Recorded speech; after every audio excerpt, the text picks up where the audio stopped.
Thank you very much, Mr. President. Ladies and gentlemen, good evening. Assalamu alaikum. Lovely to see you all here tonight. We are having a very entertaining night, are we not, with some very interesting things being said from the other side of the house tonight. Let me begin by saying, as a Muslim, as a representative of Islam, I would consider myself an ambassador for Islam, a believer in Islam, a follower of Islam and its Prophet.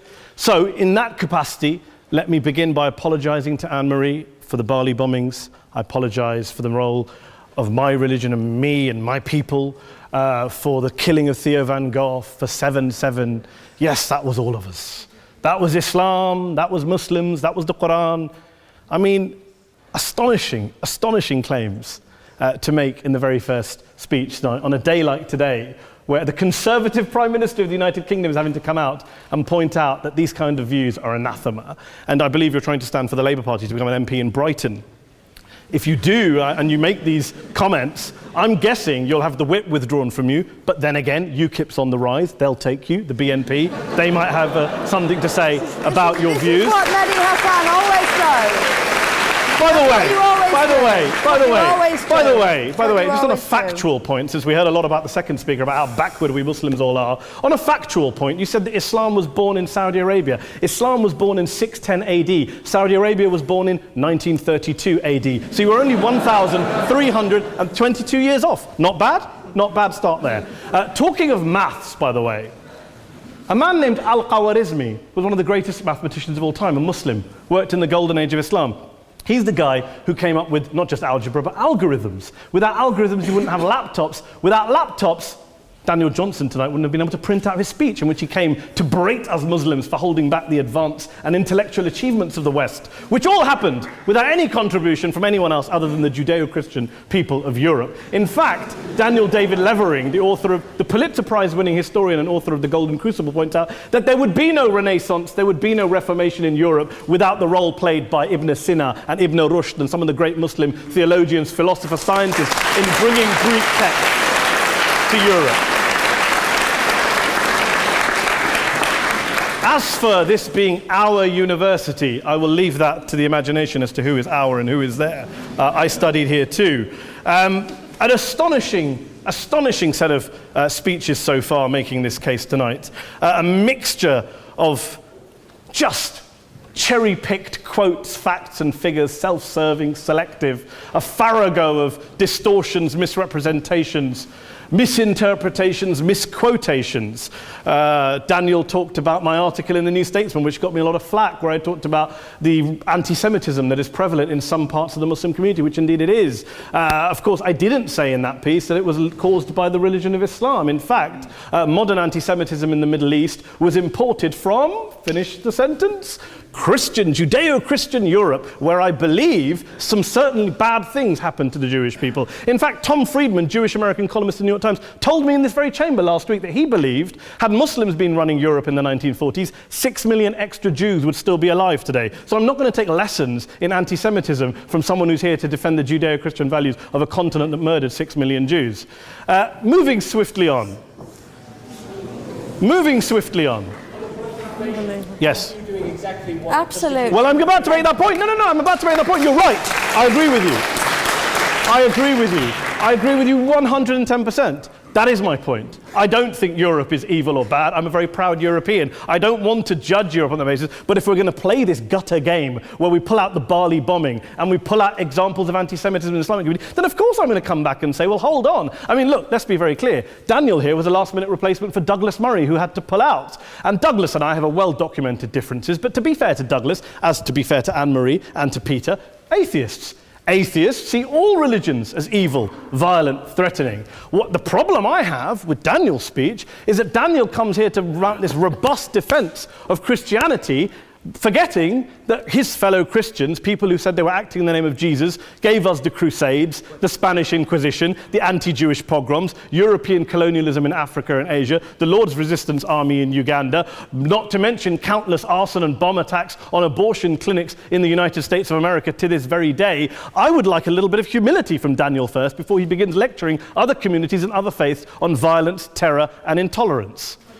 But, no thank you. Some water. But I would say this, to address the gentleman's very valid point here, I'm not going to play that game.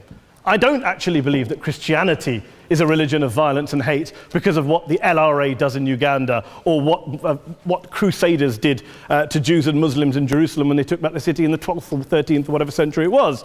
I believe that Christianity, like Islam, like pretty much every mainstream religion, is based on love and compassion and faith. I do follow a religion in which 113 out of the 114 chapters of the Quran begins by introducing the God of Islam as a God of mercy and compassion. I would not have it any other way. I don't follow a religion which introduces my God to me as a God of war, as some kind of Greek God of wrath, as a God of hate and injustice. Not at all. As Adam pointed out, you go through the Quran and you see the mercy and the love and the justice. And yes, you have verses that refer to warfare and violence. Of course it does. This is not a motion about pacifism. I'm not here to argue that Islam is a pacifistic faith. It is not. Islam allows military action, violence in certain limited contexts. And yes, a minority of Muslims do take it out of that context. But is it religious? We talked about Woolwich. Daniel and Anne-Marie have suggested that it's definitely religion that's behind all of this. Well, actually, what I find so amusing tonight is we're having a debate about Islam.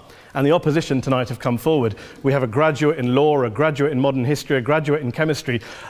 And, you know, I admire all of their intellects and their abilities, but we don't have anyone who's actually an expert on Islam, a scholar of Islam, a historian of Islam, a speaker of Arabic, even a terrorism expert or a security expert or a pollster, let alone to talk about what Muslims believe or think. Instead, we have people coming here, putting forward these views, putting forward these sweeping opinions. Listen to Professor Robert Pape of the University of Chicago, one of America's leading terrorism experts, who, unlike our esteemed opposition tonight, studied every single case of suicide terrorism between 1980 and 2005, 315 cases in total. And he concluded, and I quote, "There is little connection between suicide terrorism and Islamic fundamentalism or any of the world's religions. Rather, what nearly all suicide terrorist attacks have in common is a specific secular and strategic goal to compel modern democracies to withdraw military forces from territory that the terrorists consider to be their homeland."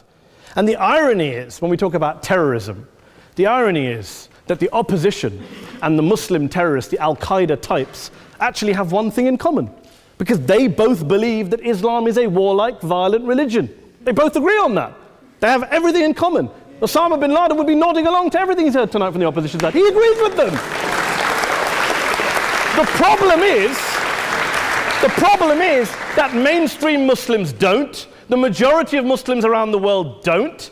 In fact, a gentleman here started quoting all sorts of polls. Gallup carried out the biggest poll of Muslims around the world, of 50,000 Muslims in 35 countries. 93% of Muslims rejected 9/11 and suicide attacks. And of the 7% who didn't, they all, when polled and focus grouped, cited political reasons for their support for violence, not religious reasons.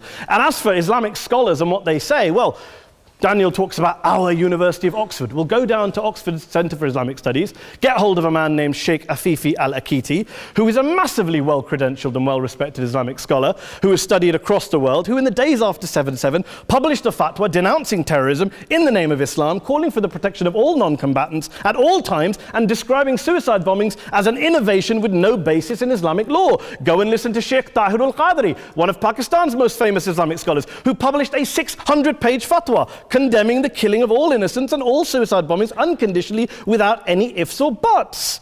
There's nothing new here. This is mainstream Islam, mainstream scholarship, which has said this for years. You don't go out and kill people willy-nilly in the high street or anywhere else on a bus or a mall based on verses of the Quran that you cherry pick without any context, any understanding, any interpretation, or any commentary. Point of information. Please.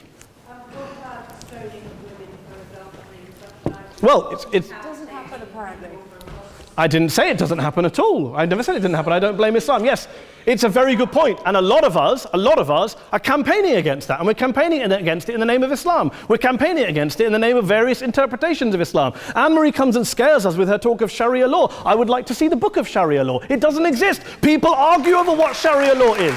And you empower the extremists by saying there is only one version. You empower them all. I don't believe you took any interruptions, Anne-Marie, so I think you should stay there for a moment. Several countries. Here's what we're dealing with.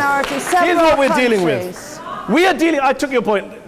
Here we are dealing with a 1400-year-old global religion followed by 1.6 billion people in every corner of the world, a quarter of humanity, of all backgrounds, cultures, ethnicities. And yet the opposition tonight wants to generalize, stereotype, smear in order to desperately win this debate. And here's my question, if we're going to generalize and smear.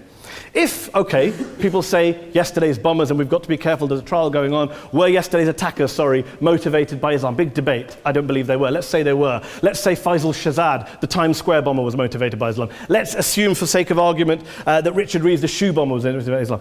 If Islam is responsible for these killings, if Islam is what is motivating these people, and Islam is therefore not a religion of peace, a religion of war, then ask yourself this question: why aren't the rest of us doing it?